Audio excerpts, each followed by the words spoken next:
ہماری کوتاہیوں اور غلطیوں کو معاف فرمائے. دوران گفتگو کی نصیحت کی اگر کوئی بات ہوئی ہے تو میں اس کے لیے معذرت خواہ ہوں. وہ میری اپنی ذات کے لیے پہلے تھی. اللہ سبحانہ تعالیٰ ہم سب کے نیک اعمال کو قبول کرے. وآخر دعوانا الحمدللہ. خود عنوان تجویز کرتے ہیں عنوان نہیں کرتے.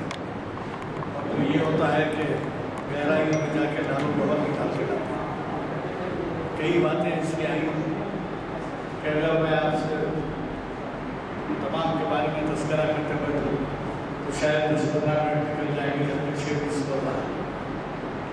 حضرات بعض باتیں تو کہی گئی ان کے تعلق سے کچھ عرض کیے دیتا ہوں.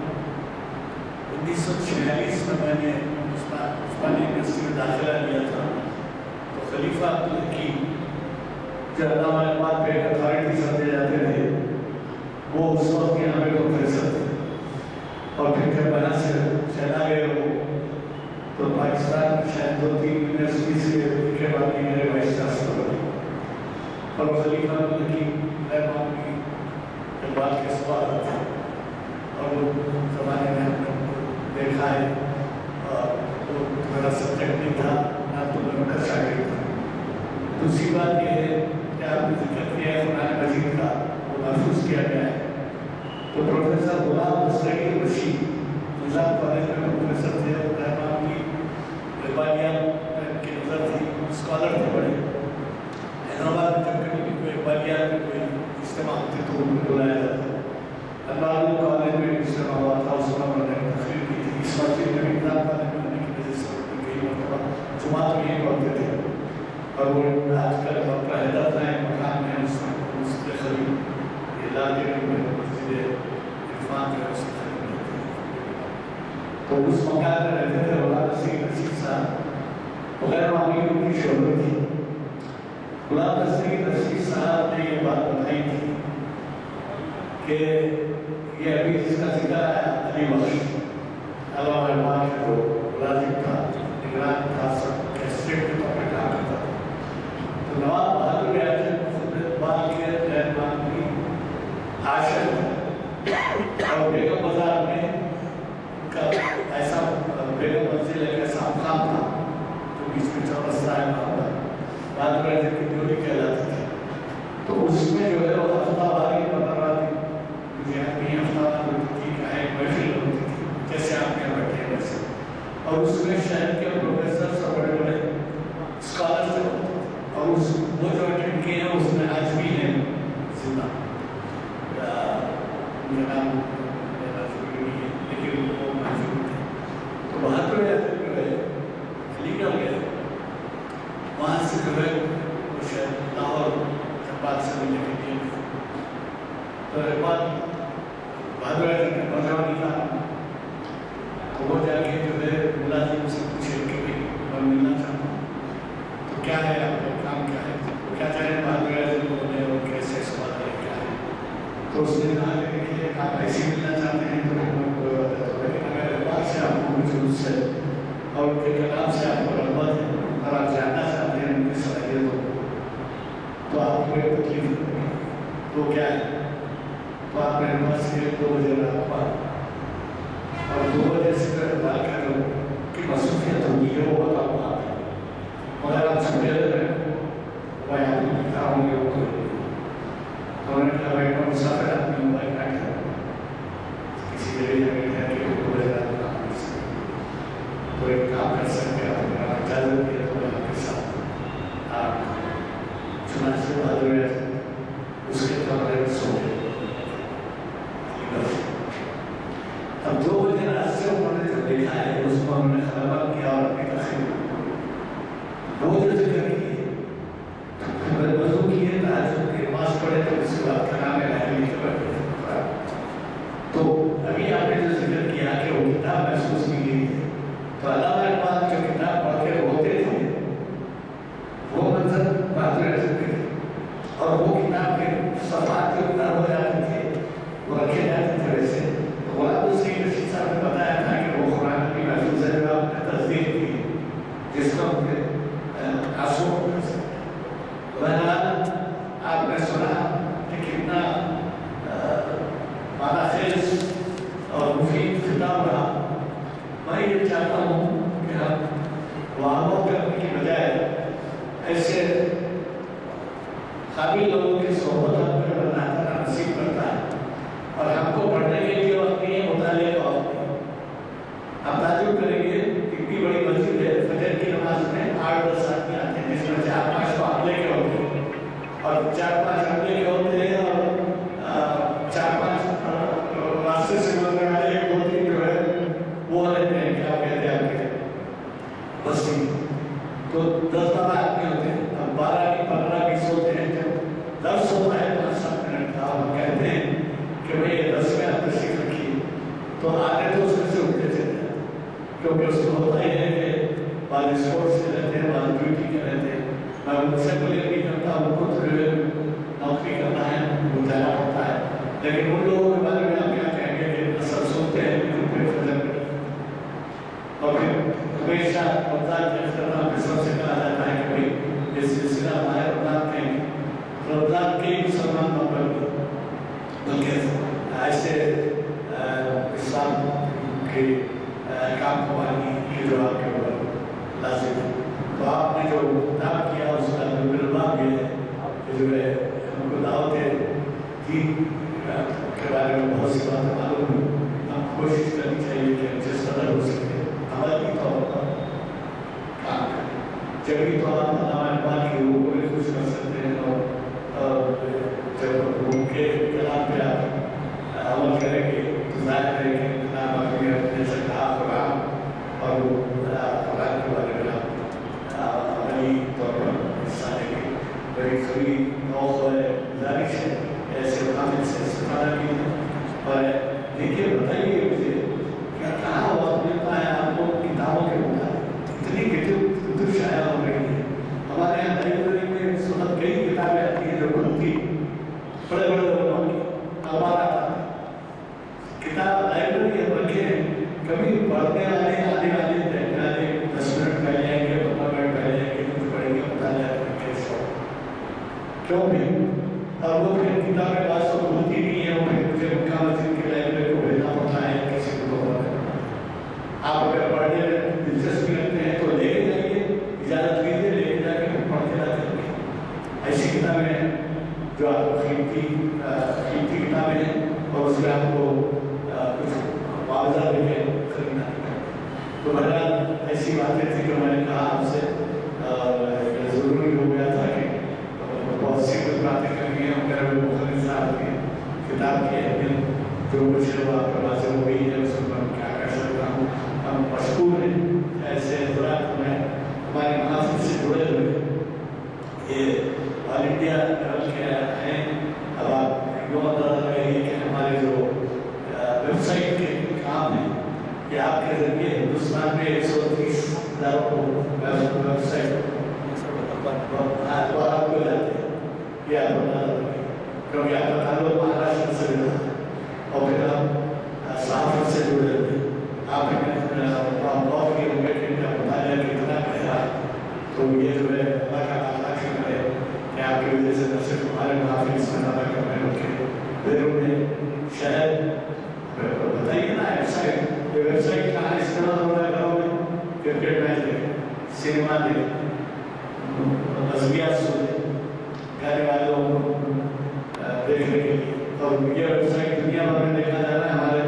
ہمارے کتنے لوگ ہیں جو ویب سائٹ سے حاصل کر رہے ہیں، چھوٹی میں ٹی وی میں خود میرے گھر کے بعد سر میں ایک ہی کمرے میں رہتے ہیں، 2 کمرے میں رہتے ہیں، پوری فیملی میں ٹی وی سمجھا نا۔ خیر نتیجہ دستی آواز ہے لیکن مطلب میرا یہ ہے کہ ٹی وی کا اتنا استعمال ہوتا ہے۔ اب یہ ویب سائٹ سے اگر آپ دکھائیں فیملی کو کبھی لے کے بیٹھے ہو کے ساتھ، یہ نہیں ہے کہ یہی روزہ دیکھنا ہے، آپ ویب سائٹ پہ جب کھولیں گے تو آپ کو ملے گا۔ یہاں پر کئی ایسے حضرات ہیں جو باہر جاتے ہیں وہاں سے بولتے ہیں کہ سب وہ فلاں لیکچر کا ہوا یہاں آتے ہیں تو ایسے ویب سائٹ سے استعمال ہوا، اور آپ سوچیے کہ ہمارے پاس کیا ویب سائٹ چونکہ دعا سنیے میں